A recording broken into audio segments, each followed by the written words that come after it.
নদুৱাৰ সমষ্টিৰ অন্তৰ্গত সাংস্কৃতিক নগৰী জামুগুৰিহাটৰ বিভিন্ন জাতি জনগোষ্ঠীৰ মিলনভূমি বৃহত্তৰ ৰঙাচকুৱা বহাগী মেলাই 53 সংখ্যক বৰ্ষ অতিক্ৰম কৰিলে।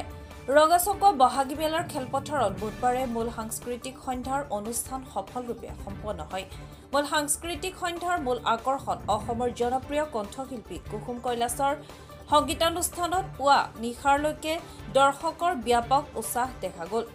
জনপ্ৰিয় কণ্ঠশিল্পীগৰাকীয়ে এটাৰ পিছত এটাকৈ গীত পৰিৱেশন কৰি দৰ্শকৰ মন জয় কৰিবলৈ সক্ষম হয়।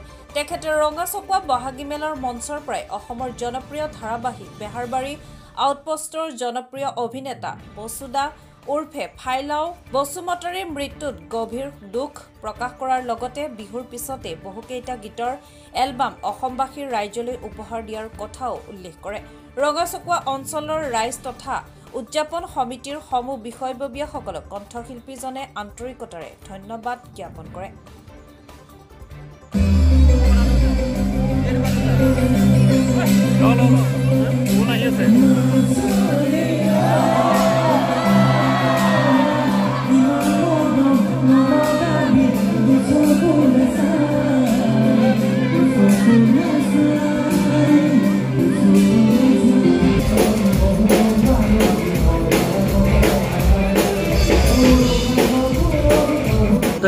ৰঙাচকুৱাৰ সমূহ ৰাইজ সকলোকে হিয়া ভৰা আন্তৰিক ওলগ যাচিছোঁ আৰু ৰঙালী বিহুৰ অপূৰন্ত ওলগ যাচিছোঁ, যাতে আহিবলগীয়া দিনবিলাক সকলোৰে সুখৰ হওক, হাঁহিৰ হওক আৰু ৰঙালী ৰঙেৰে ভৰি পৰক তাৰ কামনা কৰিছোঁ।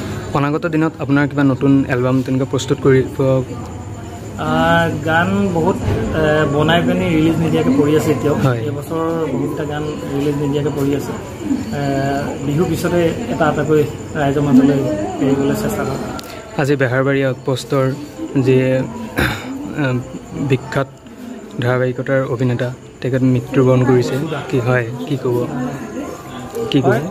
হয়, আচলতে খুব মৰ্মাহত হৈছিল আৰু অসমৰ সাংস্কৃতিক জগতৰ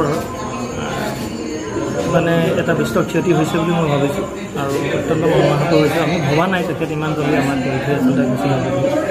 ত' তেখেতৰ আত্মাই চিৰশান্তি পাওক তাৰ কামনা কৰিছোঁ। ধন্যবাদ। তেজপুৰৰ পৰা চন্দন শৰ্মাৰ ৰিপৰ্ট, মহাজাতি 24 লাইভ।